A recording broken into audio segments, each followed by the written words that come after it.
Salam dan bahagia Bapak dan Ibu Guru. Perkenalkan nama saya Agus Dwi Dharma Wiyasa, calon guru penggerak Angkatan 9 Kota Denpasar dari SD Negeri 1 Kesiman. Pada kesempatan kali ini saya akan menjelaskan mengenai demonstrasi konseptual terkait dengan filosofi pemikiran Ki Hajar Dewantara mengenai pendidikan. Tujuan pendidikan menurut Ki Hajar Dewantara yang pertama adalah menuntun segala kekuatan kodrat yang ada pada anak, agar mereka sebagai manusia dan anggota masyarakat dapat mencapai keselamatan dan kebahagiaan yang setinggi-tingginya. Yang kedua, membentuk budi pekerti yang halus pada anak. Yang ketiga, meningkatkan kecerdasan otak anak. Dan yang keempat, mendapatkan kesehatan badan pada anak. Peran guru menurut Ki Hajar Dewantara yaitu yang pertama sebagai penuntun. Kaum pendidik dan guru harus fokus pada kebutuhan para peserta didik sesuai dengan kodrat alam dan kodrat zamannya.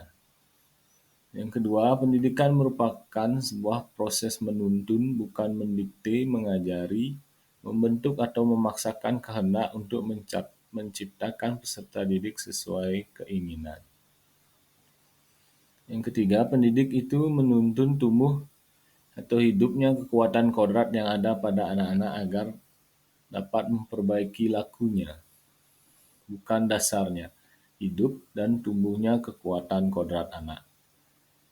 Yang keempat, hendaknya usaha kemajuan ditempuh melalui petunjuk trikon, yaitu continue. Pengembangan pendidikan dilaksanakan secara terus-menerus. Konvergen, pengembangan pendidikan mengambil dari berbagai sumber yang disesuaikan dengan kebutuhan.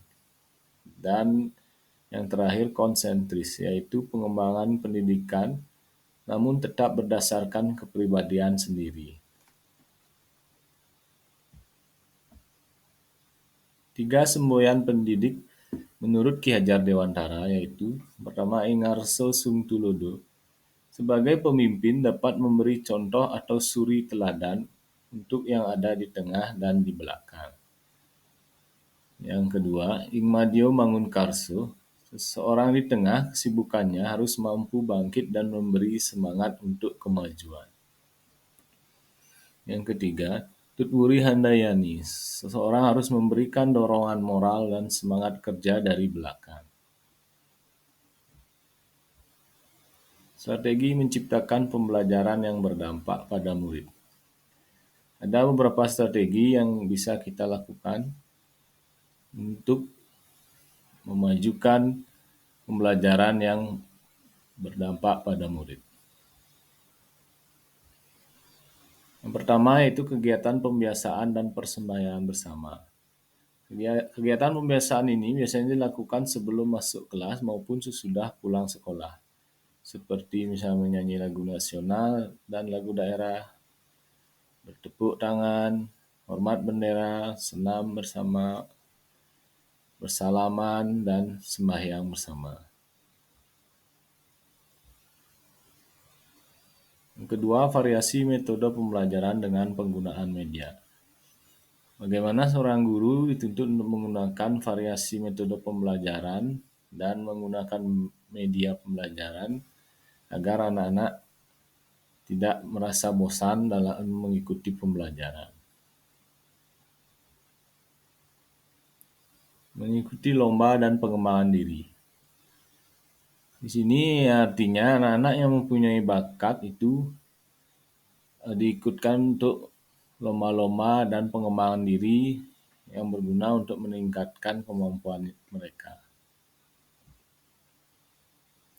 Kunjungan ke perpustakaan.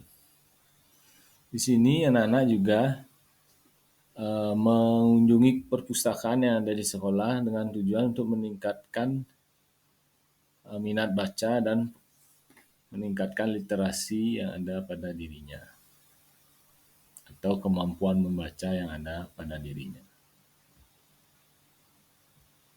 Mengikuti ekstrakurikuler. Anak-anak memiliki kemampuan yang bisa disalurkan juga melalui kegiatan-kegiatan ekstrakurikuler yang berdampak pada minat dan bakat mereka, misalnya seperti menari, karate, voli, pramuka, dan lain sebagainya. Ada beberapa tantangan yang dihadapi pada saat kita melakukan pengembangan pendidikan, seperti misalnya yang pertama, kurangnya dukungan orang tua dalam menjalankan program. Yang kedua, sarana prasarana yang kurang memadai. Tiga, kurangnya tingkat pemahaman pendidik. Yang keempat, karakter anak yang berbeda-beda.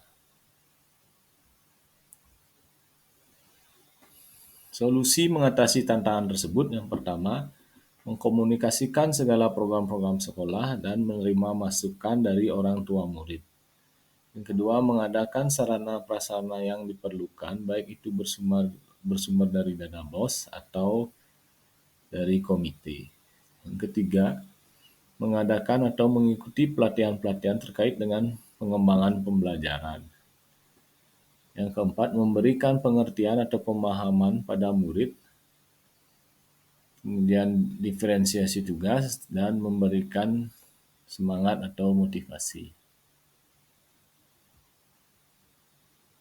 Baik, demikianlah tadi penjelasan dari saya mengenai demonstrasi kontekstual terkait pemikiran Ki Hajar Dewantara. Saya akhiri dengan mengucapkan terima kasih.